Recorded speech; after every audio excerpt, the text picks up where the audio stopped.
Alright, so today we're going to be tying um, a really simple winged ant pattern, and I like this pattern a lot because it's a lot of fun to tie. It's really simple, and it's really effective on panfish and trout. And you don't want this pattern to float at the very top, so you don't use too much dubbing, and you don't try to be too neat with your hackle, because all ant patterns, all terrestrial patterns really, are designed to float in the surface film. So what you'll need for tying this are, I'm using a size 18 hook for this one, and then the wings are Cree hackle, or not Cree, these are barred ginger actually, and then the dubbing is just dark brown dubbing, so that's all you'll need for this one. Alright, let's get tying. The thread is black 72 denier, by the way. Begin the thread base just behind the eye of the hook, and bring it back using touching turns to around the point of the hook where you'll snip your tag end. Bring the rest of it back all the way to the bend of the hook, and take a small pinch of dark brown dubbing.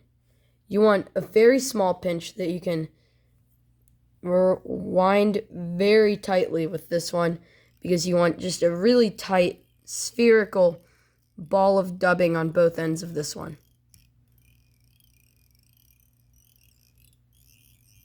See, I was a bit loose on that last wrap, so I just bumped the camera too, so you see it's almost a perfect sphere. You can see that especially when I rotate the vise. It's very close to a perfect sphere. So now I'm going to take my hackle cape, which is what I'm using to get the barred ginger for this one. You can also use white or blue dun hackle for the wings. In fact, I even prefer those. I just have this much more readily available. I have a lot more of it, so that's why I'm tying with this today. You want to find two feathers with perfectly intact tips, and then you just want to snip the very tip of it, because even after you snip a feather for tying wings, you can still use the rest of it for hackle, so you don't want to take out the whole feather or anything. Alright, so I've snipped my two wings, and I have them cut about this long, which is much longer than I need. I'm just going to tie it down to about where it goes, where it's twice the length of the body is what I'm shooting for.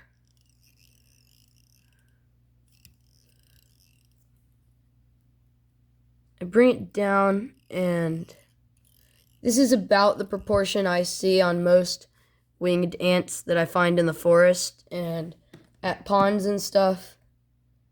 And you know, ants aren't very good flyers, so as with most terrestrial insects, when they fly, the wind kind of decides their path more than they do, so they're going to blow into the water a lot, and when they do, they're a very easy meal for almost all fish in the water, especially trout. These are really effective on trout. I actually have caught a trout on this pattern before, which I can't say for most of my patterns since I live in Georgia, but I was up in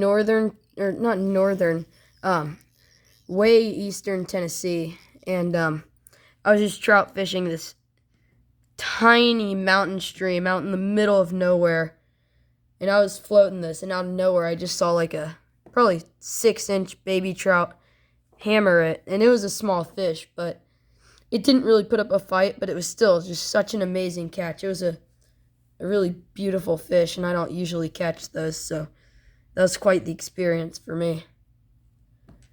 Now for the hackle, which imitates legs in this fly, you want to choose a very thin feather like what I have here, and don't be afraid to measure it up. Make sure the barbs are stiff enough and short enough, and you see that's about right where I want them. So I'm going to strip a bit on the bottom like so. And then I'm going to trim that. And you can leave a bit hanging off. Just try to get as much of the fibers that you're stripping as you easily can, because you don't want to spend 5 minutes stripping the fibers when really you can just tie down the rest of them. And I'm not using hackle pliers on this fly since I really don't need to. So I'm just gonna rotate the vise around and get a solid hackle on this one. I'm gonna bring my thread back and take a tight turn on the feather that I've tied in. Now with these hackle stems, they're oftentimes a bit more brittle, so just by bending it around and almost helicoptering in a similar manner to what you would expect out of wire, you can break them. Now I'm going to take my second pinch of dark brown dubbing and wind this one in just as tight.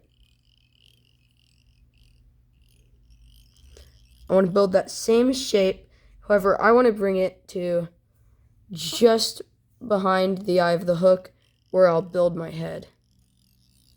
Now I just kind of even it out with a few wraps of thread. And I take my whip finisher. I grab it with the whip finishing, I guess, pincher or claw almost. And I take as many turns as I can. Now I use the bottom end of the whip finisher and just kind of pop the thread. And my fly is now complete. I recommend fishing this in slower moving water in the spring, but in the fall, you want to fish the fastest areas of water, the areas that you're not really comfortable fishing, often like transitions between pools, because that's where the trout are hanging out in the fall. And that's what I saw when I went up to Tennessee, so you're probably going to see something similar. Even the baby trout can hang in almost the fastest moving water of the stream, even in a relatively fast moving stream. So, yeah, thanks for watching. If you enjoyed this video, please like and subscribe and watch some of my other videos. I did put out a shorts video for this one, so I'm going to put the link to that in the description, and I'm going to put the link to this in that description. So, yeah, thanks for watching.